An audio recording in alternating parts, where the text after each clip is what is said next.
My wife faked a breakdown to avoid signing divorce papers. I said nothing. Then I hired a private investigator. 3 days later, her plan collapsed. ML was married to Julie, 36 for 10 years. The last 2 have been rough, like truly grinding gears no oil rough. We tried counseling, date nights, the works. Nothing. So 6 months ago, I said the D word, divorce. It wasn't pretty. Tears, accusations, the usual. But eventually she seemed to agree. We started the paperwork, aiming for amicable. No kids, thankfully. Assets are straightforward. A house, mostly my down payment, but marital property, I get it, some savings. I was ready to be fair, even generous, just to get it done. Fast forward to last week. My lawyer sends over the final settlement and divorce papers. Standard stuff. I signed, sent them to Julie's lawyer, expected them back promptly. That's when the theatrics began. Julie calls me, voice cracking. Peter, I can't. I just can't. Can't what, Julie? Your lawyer reviewed everything. It's what we discussed. No, I can't do this. I had a moment when the papers arrived. I think I'm having a breakdown. A real one. This was Monday. Julie can be dramatic. She once had a meltdown over her favorite brie being out of stock. But this was Oscar-worthy. Palpitations, dizziness, inability to leave her bed, all triggered, supposedly, by the sight of divorce papers. I went to our old house. I'd moved to a rental a month prior. The place was a mess, not depressed mess, more staged depression mess. Julie was in bed, lights off, clutching a lavender eye pillow. Pale, yes, but an underlying composure. Peter, she whispered, I need you. I can't sign anything. Not now. I'm not, well, you wouldn't kick me when I'm down, would you? Wide, pleading eyes. Here's the thing. I know Julie. Or thought I did. Something felt deeply off. This wasn't grief. It felt like a strategy. A desperate one. I played along. Of course not, Julie. Your health is paramount. We can pause everything, focus on getting better. I even fluffed her pillows, made tea. Inside, my brain was blaring red alert. She asked me to stay the night, on the couch naturally, claiming fear of being alone. I politely declined, citing an early work meeting. Promised to check in. The second I got to my apartment, I was on Google. Private investigator near me. Julie has always been adept at getting her way. Right now, she wanted to avoid signing those papers. Why? Money, probably. Fair isn't everything, or maybe control. It's a potent drug. Hired a PI the next morning, Tuesday. A discreet ex-cop, Tyler. I explained the situation. Soon-to-be ex faking a debilitating mental breakdown. My suspicion of manipulation. I needed proof. Tyler said he'd start immediately and report any significant findings ASAP, aiming for a fuller picture in a few days. I continued the concerned future ex-husband act. Texts, how are you feeling? Need anything? Short, supportive, non-committal. Her replies, still fragile, can barely eat, the world feels too loud. Yeah, okay, I'm patient. But Julie, honey, you underestimated me. Game on. Update, it's Friday. What a week. On the surface, I'm Mr. Empathetic, checking on Julie. Thinking of you, I text, hope you're resting. It makes my skin crawl now, but the illusion must be maintained. Her responses remain pure melodrama. Julie, thanks Peter, so hard. Dr. Douglas, her GP, said I need complete rest, no stress. Tried to read, couldn't focus. My mind is just shattered. Meanwhile, Tyler the PI has been worth his weight in gold. He called me late Wednesday afternoon, just over 24 hours after he started. Mr. P. Tyler, got some initial, very clear visuals for you. My stomach clenched. Already? Your wife, Julie? Her complete rest is impressively active. He emailed the first batch of photos, clear as day. Photo 1, Julie, Tuesday morning, mere hours after our breakdown discussion. The day PI started, looking chic in activewear, sunglasses on, laughing with her friend Heather, leaving a trendy spin class. Photo 2, Julie and Heather, Tuesday afternoon, at an outdoor cafe, clinking mimosa glasses. The can barely eat Julie was devouring a massive avocado toast. Photo 3, Julie, Wednesday morning, browse expensive handbags at a department store. Not just browse, she was there over an hour. Her shattered mind seemed laser-focused on a designer clutch. My blood pressure spiked. But my face? Poker. This wasn't just about avoiding papers. This was her living it up while angling to paint me as the villain. The audacity. I didn't wait. Thursday morning, I met my lawyer, showed her the initial evidence. She was, to put it mildly, furious on my behalf. This is textbook bad faith, Peter. By Thursday afternoon, Barely 72 hours after Julie's breakdown performance, my lawyer had dispatched a sharply worded letter to Julie's counsel. It stated our awareness of Julie's activities, attached copies of those first damning photos, the spin class, the mimosas, the shopping, and reiterated our expectation that the originally agreed-upon divorce papers be signed by Monday, or we'd be filing to compel and would introduce this evidence of misrepresentation. Seeing those photos, knowing that by Friday, exactly 3 days after hiring Tyler, Julie and her lawyer were now staring at undeniable proof of her charade, I knew her elaborate plan, whatever its full scope, had fundamentally collapsed. She'd been caught, red-handed, in the opening act of her deception. The rest would be her flailing, but the core of her strategy was already dead in the water. I continued my concerned texts to Julie, just to see. Me, Thursday evening, "Hey, just checking in. How was your day?" Julie, voice tight when she finally replied late Thursday. Difficult. Very stressful. I bet it was once her lawyer called her. The entitlement is staggering. She genuinely thought she could pull this off. Tyler also noted she'd hastily scheduled a meeting with a new lawyer for Friday afternoon, not our amicable one. This new one was a known shark.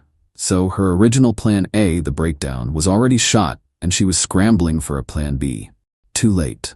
The cracks were not just showing, the foundations of her deceit were crumbling. Update. So Julie's original plan to feign a breakdown and delay the divorce indefinitely? That backfired on her pretty spectacularly by the end of last week, thanks to Tyler's swift work and my lawyer's quick countermove. As predicted, receiving that letter with photographic proof of her active recovery sent her and her now new shark lawyer, Mr. Aaron, into a tailspin. But did she gracefully admit defeat? Oh no, entitlement like Julie's doesn't just evaporate, it mutates. Her new strategy, cooked up with Mr. Aaron, was clearly if you can't feign illness, feign victimhood, and escalate demands. The weekend brought the emergency. Saturday morning, a frantic call from Julie. "Julie, Peter? Oh my goodness, you need to come over. It's the basement. It's flooded." Instantly suspicious. Flooded? How? Did a pipe burst? I don't know. I just went down there to get the old photo albums, thought looking at good memories might help my state of mind, and there's water everywhere. My precious memories ruined. And all your old work files are down there too. Told her I'd come. Called Tyler, change of plans, meet me near the house, suspect manufactured crisis. At the house, Julie is in full drama mode, tear-streaked face or artfully applied water, wringing hands. Disaster, Peter, need a plumber, restoration company, thousands. A brochure for Aqua Resolve emergency plumbers was conveniently on the counter. Basement, half an inch of water in one corner, and a garden hose snaked in from the outside tap, tucked behind boxes. Outside tap still dripping. I looked at the hose, then Julie. Her face shifted from distraught to busted. Julie. Oh, that I was watering hydrangeas earlier and must have forgotten to. Me, to bring the hose inside and turn it on slightly to flood the basement, Julie. Is that what you forgot? She stammered. No, I mean, it must have, I don't know how. I just shook my head. I'll take care of it. Turned off the tap, coiled the hose, used the wet-dry vac. Done in 20 minutes. Files are fine, Julie. Albums too, I said flatly. Try to be more careful. Her look. Fury, quickly masked by a wounded expression. I'm just so out of it, Peter. Not myself. No kidding. Tyler, parked nearby, documented the whole charade. Monday, Mr. Aaron sends my lawyer an email. A masterpiece of audacity. Claims Julie's recent acute mental health crisis, further aggravated by Mr. P's accusatory response to her breakdown, evidenced by the threatening legal letter containing illegally obtained photographs and subsequent neglect during the basement flooding incident, means she now requires indefinite, significantly higher spousal support, the entire house, free and clear, me to cover all her legal fees, me to pay for her $15,000 essential therapeutic wellness retreat. My lawyer called me, practically laughing. Peter, this is desperation. They know we have her on the initial deceit, so they're trying to muddy the waters and up the ante. Tyler, meanwhile, continued to gather more evidence of Julie's actual lifestyle. A loud concert with Heather, looking very untraumatized, more shopping, dinners out. My evidence folder was becoming a novel. My nice guy patience was long gone. Not that I exploded. I got colder. I told my lawyer, okay, Let them have until their original Monday deadline to sign the first agreement. If not, we file everything. Heather, Julie's buddy, even called me, accusing me of stalking and harassment. Me? Heather, this is between lawyers. Julie knows what she did. If she wants this to end smoothly, she knows how. If not, it gets messier and not in her favor.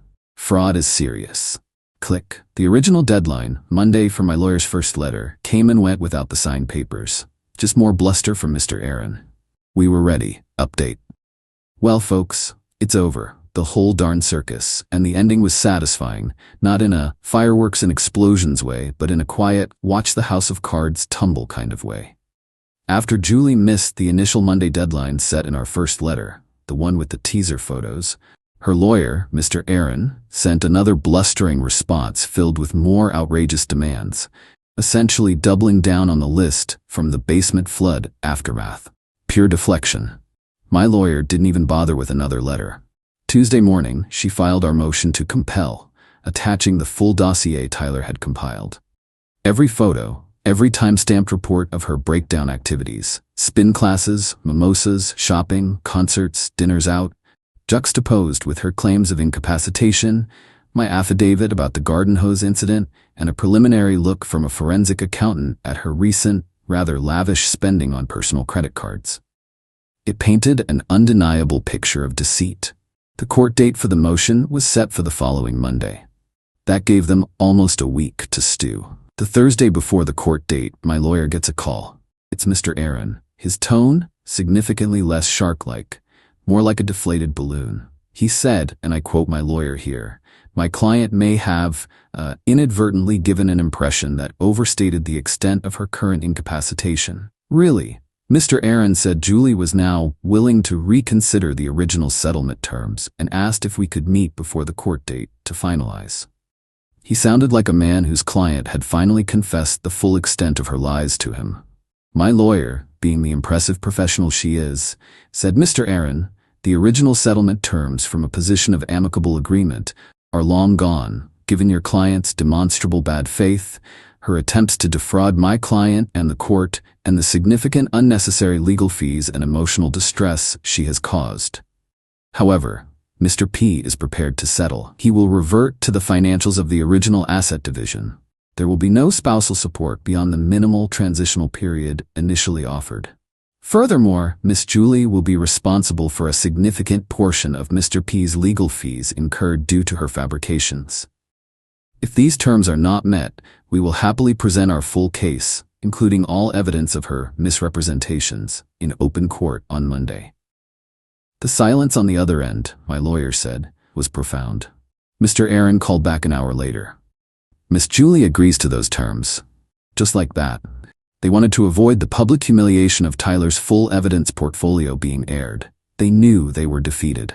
The threat of having to pay my legal fees on top of her own, plus getting absolutely nothing she'd schemed for, was the nail in the coffin. We met at my lawyer's office that Friday. Julie was there with Mr. Aaron. She looked small. Pale, yes, but not artfully so this time. Just defeated. She wouldn't make eye contact with me, signed everything put in front of her. The divorce papers, the revised settlement agreement reflecting the terms my lawyer laid out. No more talk of wellness retreats or lifelong support. No Roomba. The only words she said directly to me in a low mumble as she was leaving were, "You didn't have to be so cruel." I just looked at her. "Julie," I said, my voice quiet but firm. "I wasn't cruel. I was honest and I responded to your actions. You chose deceit. This isn't on me. These are the consequences." She kind of crumpled. Mr. Aaron had to steer her out. The breakdown, miraculously cured. Tyler, doing one final, unnecessary but satisfying for me, check, saw her later that evening. Not at a spin class, at a bar with Heather, drinking, and not mimosas, hard liquor. Looked like she was actually crying this time. Real tears. "So it's done. I'm divorced. I got what was fair." She got what was fair, minus a chunk for my legal fees. Her grand plan, which she thought was so clever, collapsed under the weight of her own lies, starting just days after she initiated it. The house is being sold. We split the proceeds. I'm good with my rental. It's peaceful. Feel good? Not, yay, I won. More, relieved, vindicated, that the truth came out and her manipulation failed. I didn't set out for revenge. I just won it out fairly. Her greed and entitlement were her undoing. My lawyer said it's rare to see such a blatant attempt at fraud fall apart so decisively. She credited my calm approach and the quick, solid evidence. To anyone out there dealing with a manipulative ex, stay calm, gather evidence, legally, and let their own actions be their downfall. As for me, I'm looking forward. Moving on. Maybe I'll even buy myself a new Roomba, just because. Thanks for listening, Reddit.